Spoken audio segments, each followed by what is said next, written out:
Então, pessoal, a pedido de algumas alunas, e me parece para um trabalho de sociologia da educação, estou gravando esse videozinho curto sobre o Zygmunt Bauman, que é um dos autores que o pessoal está estudando nessa disciplina.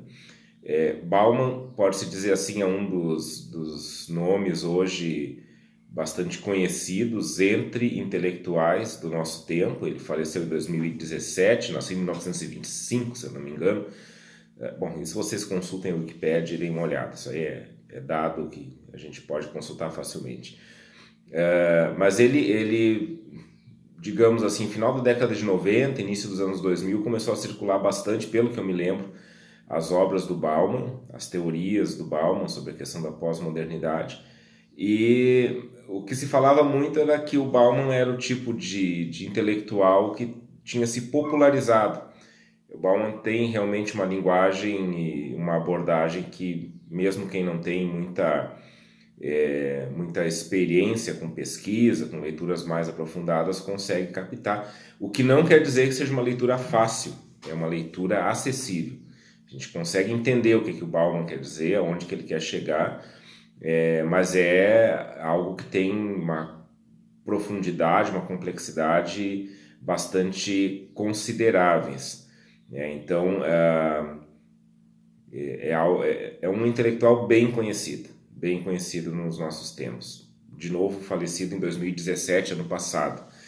Bom, qual é a grande questão do Bauman? O Bauman, ele é um sociólogo, então ele estuda as relações sociais, a maneira como a sociedade se organiza, a maneira como a sociedade expressa suas relações, e ele vai formulando a partir de toda a sua experiência ali, ele é um polonês, atravessa todo o tempo das guerras ali na região onde ele nasceu, depois ele muda, e até por causa das guerras, depois ele pega toda a questão comunista mais pesada ali onde ele vivia, todo o problema do sionismo também. Então tem várias questões que vão formando ali tudo aquilo que o Bauman depois vai expressar nas suas obras como a sua teoria sobre pós-modernidade. E é uma teoria muito significativa. Acho que tem que ler, tem que entender e tem que prestar atenção no que esse cara está dizendo, porque ele realmente pegou um ponto crucial para entendermos as relações que nós temos hoje. Eu diria que a grande carta de apresentação, assim, ou pelo menos aqui circulou mais e que meio que apresentou o Bauman, que eu me lembre aqui no Brasil, é esse livro aqui, Modernidade Líquida. Eu não sei se ele vai... Estou olhando na câmera, ele está ao contrário aqui, mas tudo bem, é esse livro, Modernidade Líquida. Faz parte também da teoria do Bauman. Qual é a grande questão que o Bauman levanta a partir desta obra, que depois ele vai desdobrar em outras, como Amor Líquido, Medo Líquido e outras que eu vou mostrar para vocês, mesmo que saia ao contrário, tá?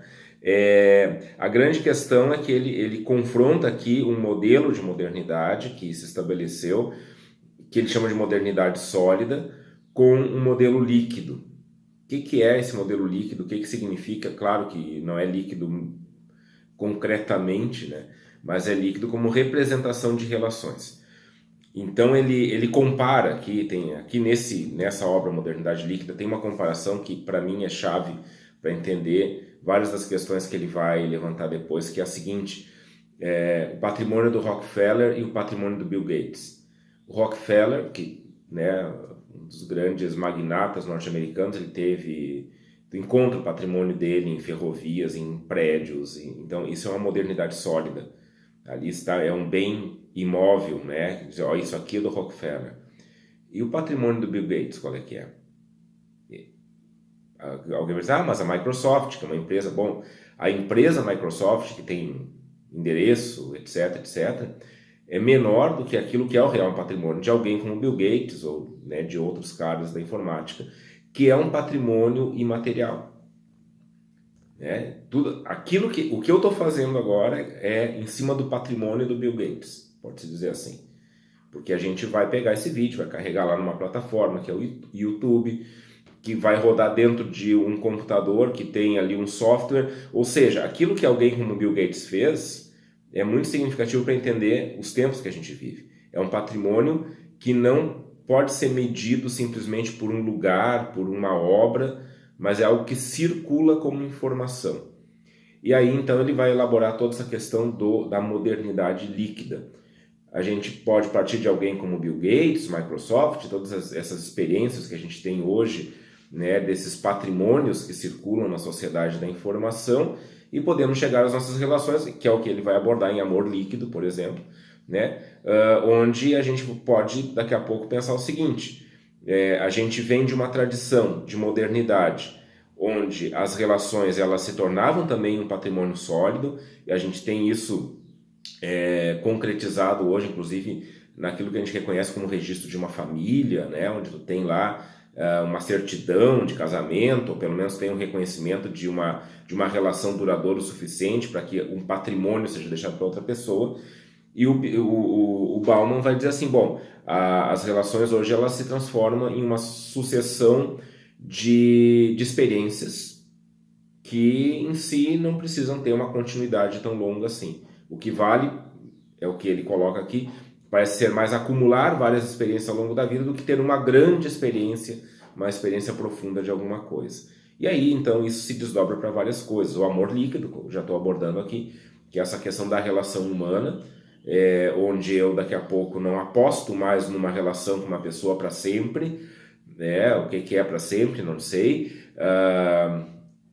mas aposto numa boa experiência que seja eterna enquanto dure, como dizia o nosso poeta, né? É um pouco isso, né?